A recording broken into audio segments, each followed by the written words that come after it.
In 2022, the Zubari Plains in Kenya faced a drought so severe it seemed like the earth itself was dying. Hot winds raked across the land, carrying dust devils that spun like ghostly dancers over cracked soil. The rivers had vanished, watering holes turned to dry scars, and a haze of heat shimmered off the lifeless plains. Hope for survival clung to one last place, an ancient stone well hidden deep in the wilderness. Its water, replenished every few days by the park rangers' battered water trucks, became the pulse of life for all creatures within miles. Without it, there would be only silence left. Leading the supply missions was Noah, a veteran ranger, whose weathered hands had rescued more lives than he could count. Each time he filled the well, he knew he was fighting a losing battle against the merciless sun, but still he fought. He couldn't turn his back, not while there was still breath to be saved. Not far from the well, under the scraggly shade of a dying acacia tree, a lioness named Saba and her young cub Lumo had taken refuge. Separated from their pride during a desperate migration, they had nowhere else to go. The well wasn't just their lifeline, it was their only chance at survival. Life by the well was a fragile miracle. Each night the howls of hyenas echoed across the plains, and Saba curled tightly around Lumo, shielding him from dangers she could smell but not see. Her body, once sleek and powerful, was dulled by dust and fatigue, but her spirit burned as fiercely as ever. Lumo, oblivious to the danger surrounding him, spent his days pouncing at his own shadow or splashing clumsily at the edges of the water. His bright golden fur glistened with the spray, a spark of life against the dull gray earth. Whenever he wandered too close to the well's slippery lip, Saba let out a soft, warning growl, her sharp eyes never leaving him. Even with hunger gnawing at her belly and the heat pressing down like a hammer, her watch over Lumo was relentless. Other animals gathered at the well as well, zebras, antelope, even vultures circling overhead, all drawn by the same desperate thirst. Tension hung heavy in the air, like a thread pulled taut, as if the smallest disturbance could snap it and plunge the world into chaos. And somewhere in the distance beyond the haze, something massive stirred. It started as a rumble underfoot, a low, steady vibration, almost like the pulse of the earth itself. Dust rose in shimmering clouds as a herd of elephants appeared on the horizon, their bodies ghost-like through the heat. Leading them was a colossal male Ujan, his massive tusks gleaming, and his movements jerky with rage and thirst. The drought had pushed even the mightiest to their breaking point. Saba stiffened instantly, her body tensing like a drawn bow. She positioned herself between Lumo and the herd, her lips curling back to reveal razor teeth. But she was just one lioness with a cub, no match for a charging elephant. Lumo, distracted by a butterfly dancing over the water, didn't notice the danger. By the time he looked up, Ujan was thundering toward them. Saba roared a sound full of fury and desperation and lunged forward, but Ujan was too fast, too massive. With a sweep of his trunk, he snatched Lumo off the ground. The cub twisted and clawed at the air, letting out a heartbreaking scream that sliced through the heavy heat. Saba threw herself at Ujan's legs, biting and clawing, but the elephant slammed her aside with a brutal swing. She hit the ground hard, a painful yelp escaping her as dust and blood mingled on her flank. Still, she dragged herself upright, staggering toward the well, as Ujan lifted Lumo high and with terrifying force slammed the cub down into the water. The splash echoed across the plain, a terrible hollow sound. Around them, zebras and antelope froze, watching from the distance, silent witnesses to the unfolding nightmare. Saba roared again, hoarse and frantic, circling the edge of the well, but unable to reach her drowning cub. Her wounded leg buckled, but she refused to fall.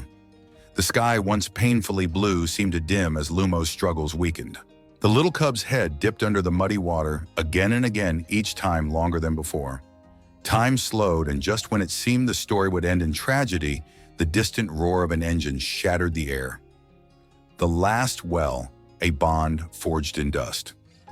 Noah's battered water truck tore across the cracked plain, its engine roaring against the dead silence. From the cab, he saw the chaos unfolding, the massive elephant thrashing near the well, the frantic lioness limping, and a small golden cub barely clinging to life. Without hesitation, Noah slammed the brakes, grabbing the long metal rod he kept for emergencies. Ignoring the screaming voice in his head, telling him this was suicide, he ran straight toward the elephant. Saba saw him coming, her bloodied flank heaving, and let out a low growl of warning. For a moment, their eyes locked, hers full of wild distrust, his full of desperate determination. And somehow, in that shared glance, a fragile understanding passed between them. Noah shouted, waving the rod, beating it against the ground, kicking up a storm of dust. Ujin, furious at the new challenger, turned his bloodshot eyes on Noah and let out a deafening roar of his own. The elephant stomped forward, ears flaring, trunk thrashing. Noah's heart hammered against his ribs, but he stood his ground. If he ran, now it was over. Ujin charged, not a bluff. In a desperate gamble, Noah pivoted, hurling a rock with all his strength at the elephant's forehead. It struck with a hollow thunk, not enough to injure, but enough to enrage Ujin, reared back, bellowing in fury, and finally dropped Lumo into the shallow water with a heavy splash. But the nightmare wasn't over. Instead of retreating, Ujin lunged again, this time, chasing both Noah and the wounded Saba across the dust-choked ground. For a terrifying minute, Noah sprinted across the cracked plains, the ground trembling beneath Ujin's furious pursuit. Saba limped alongside him, snarling with every painful step, her flank brushing his as if they were strange allies in a war neither had asked for. "Come on, big guy," Noah panted under his breath. "Come after me, not her."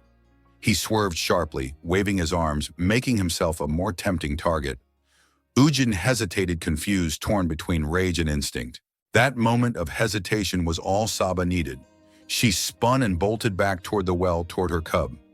Noah, breathing hard, stumbled toward his truck. At the last possible second, he dove behind the metal frame as Ujin slammed his trunk into the side, rocking the vehicle on its axles.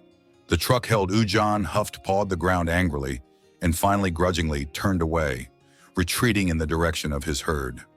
Dust settled slowly over the scene. Noah coughed, pushing himself to his feet. His body shook with adrenaline, his ears still ringing from the chaos. But there was no time to think, only to act. He grabbed the medical kit from the truck and raced back toward the well. Saba was there, already standing over Lumo's limp body, her sides heaving with shallow breaths. As Noah approached, she let out a low rumbling growl, a warning that she was still a mother, still dangerous. Noah stopped a few feet away, hands raised in surrender. "I'm here to help," he whispered, voice raw. Saba's tail twitched. Another moment passed, long enough for the world to hold its breath, and then with a slow, almost imperceptible movement, she lowered her head in silent permission. Noah knelt beside Lumo, his hands working quickly but gently. The little cub was soaked, his fur heavy with water and dust, his breath shallow and ragged. Noah wiped the mud from Lumo's nose and mouth, gently massaging his tiny chest to stimulate breathing. He fished a syringe from the kit and injected a small dose of stimulant into the cub's frail body. Hoping, praying it would be enough, Saba circled nearby, limping, her golden eyes locked on Noah. Every muscle in her battered body was tensed, ready to strike if she sensed any harm. The heat pressed down like a smothering blanket. Noah's shirt clung to him, soaked in sweat and blood and fear. "Come on, little guy," he murmured. "Stay with me." Minutes dragged by like lifetimes. At one point, Noah dared a glance up and saw, scattered around the edges of the plain, a silent audience had gathered. Zebras, antelope, even a lone giraffe standing still. Heads bowed slightly toward the scene at the well. It was as if the entire wild had come to witness this fragile battle between life and death. Finally, just as Noah's hope began to slip, Lumo twitched, a small jerky movement, a paw flexing weakly in the dust. Saba surged forward, stopping just short of Noah, her body trembling with instinct and hope. Lumo coughed a wet, gurgling sound and then let out a tiny broken mewl. Noah closed his eyes, relief flooding through him so hard it almost knocked him over. He reached out, gently stroking Lumo's sodden fur. "You're a fighter," he whispered. Saba stepped closer, lowering her head to nuzzle her cub, emitting deep, guttural purrs of comfort. There, under the skeletal branches of the dying acacia tree, surrounded by the silent witnesses of the plains, a miracle unfolded. Man and beast, predator and protector, bound together not by fear, but by something older, something deeper, trust hope, the ancient stubborn defiance of life itself. And somewhere above where the sky met the bleeding horizon, the sun dipped low, washing the world in gold. The sky had deepened to a heavy copper when Noah lifted Lumo carefully into his arms. The little cub was breathing weak but steady, his tiny chest rising and falling, like the flicker of a fragile flame. Noah grabbed a weathered tarp from the truck bed, laying it gently in the back to make a soft cradle. He placed Lumo down, motioning carefully to Saba. The lioness hesitated. She looked from Noah to her cub, muscles tensed as if she were weighing the impossible. Then with a low woof of air, she leapt lightly into the truck bed, beside Lumo, curling her battered body protectively around him. Noah didn't waste another second. He slammed the door shut, threw the truck into gear, and roared across the dying plains toward the sanctuary. The Land Cruiser rattled and shook, tires kicking up dust storms behind them. Inside the cab, Noah kept glancing into the rearview mirror. Saba's golden eyes met his once fierce, grateful, and so heartbreakingly tired. For miles, the battered truck raced through the twilight, chasing the promise of salvation. And as the first stars blinked awake in the bruised sky, the sanctuary's floodlights finally came into view, glimmering like a distant lighthouse through the dust. The truck skidded into the emergency bay. Medics were already rushing out, galvanized by the urgent radio call Noah had sent minutes earlier. They opened the rear gate, carefully wary of the lioness inside. But Saba didn't attack. She only watched with fierce, wounded eyes as Noah scooped up Lumo and carried him inside. Inside the clinic, the air was sharp with antiseptic and adrenaline.